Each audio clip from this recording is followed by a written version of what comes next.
verdict. Directed verdict. Look at bigger. Look at bigger. Look at big boy. Oh, big boy. Oh, big boy.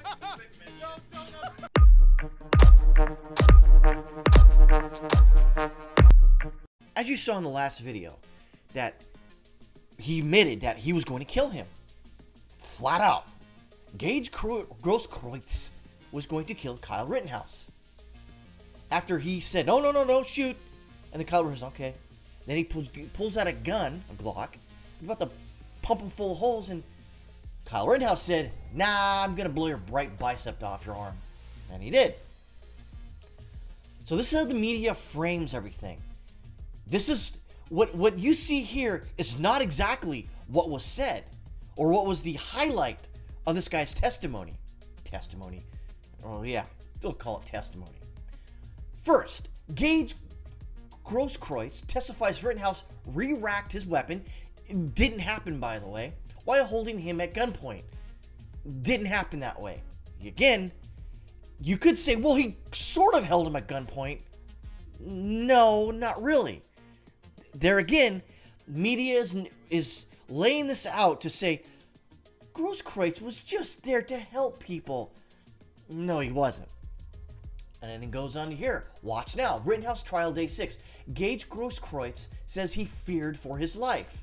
Well, that's somewhat true, but not entirely true. The person who was fearing for their life was, you guessed it, Kyle Rittenhouse. It goes back to here. I was never trying to kill the defendant. The man who survived being shot by Kyle Rittenhouse says he tried to surrender to the teen. Did not happen that way. He did try to surrender, only to drop his hands, pull a gun out from his back, and try to shoot Kyle Rittenhouse. And then he got his right arm blown off. Lone survivor shot by Kyle Rittenhouse at Kenosha protest says he thought he was going to die. Again, not really the truth. Kyle Rittenhouse trial. Shooting victim thought he was going to die. Again, this is probably after he got his arm blown off. Gaige Grosskreutz, sole survivor of Kyle Rittenhouse shootings, takes the stand, tells jury he thought I was going to die.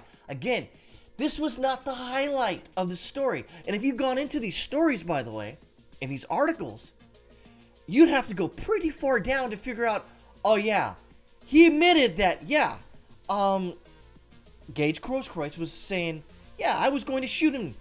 Yeah. I put my gun up to him. Only after Kyle Rittenhouse dropped the gun on him. And then, of course, he gets shot. Lone survivor in Kyle Rittenhouse shooting acknowledges unholstering his gun, worrying about teen safety. Again, a load of bull squeeze. This is nothing. None of these articles here that you see, just the headlines, they're probably about 5 to 10% truth, 90% leaving out big facts. Again, this is how the media destroys people. Just ask the Covington High School kids.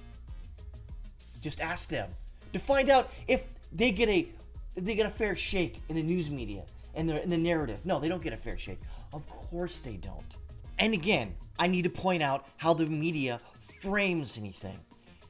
If you didn't know now, the government and the media aren't your friends. If they could fuck you over, they're gonna fuck you over. And also, this is how they bury this story. Essentially, when you go through this news article, I want to put in parentheses or quote marks, meaning that it's not really. So it goes, the protester volunteer medic who survived after Kyle Rittenhouse shot him on the streets of Kenosha. Really? There's nothing, he just shot him willy-nilly? No. That's where you have to go through the story. If you just read the headline, you're like, oh, why was this Kyle Rittenhouse just blasting people? No, that's not the story. And it goes, Gaige Grosskreutz, the third and final man gunned down. Really?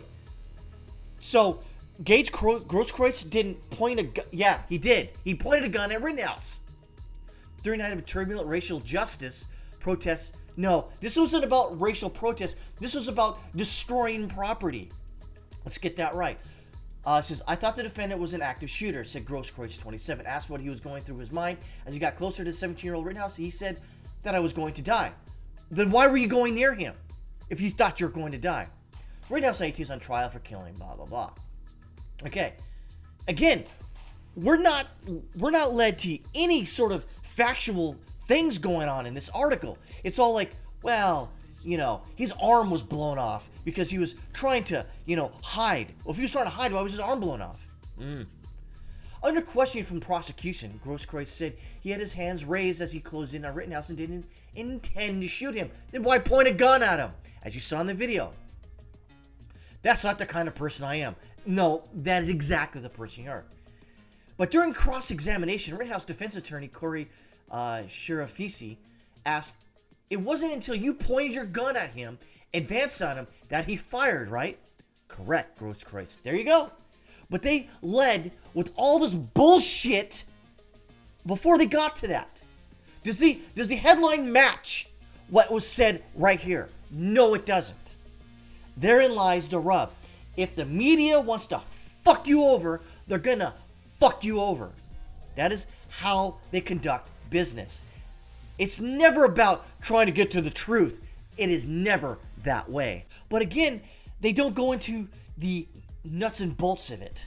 So, going on down,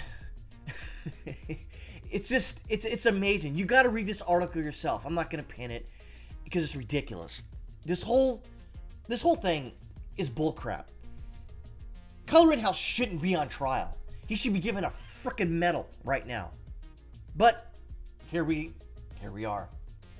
It's insane. But when you put your life in the hands of 12 people that don't know crap, who are not supposed to know anything, who don't know anything about anything, you're basically, it's a crapshoot. But after yesterday's court proceedings, I'd be willing to bet that Kyle Rittenhouse will get off. Hopefully, for self-defense. And he will not go to jail. But then again, this is Wisconsin, and they're run by filthy, goddamn filthy fucking Democrats.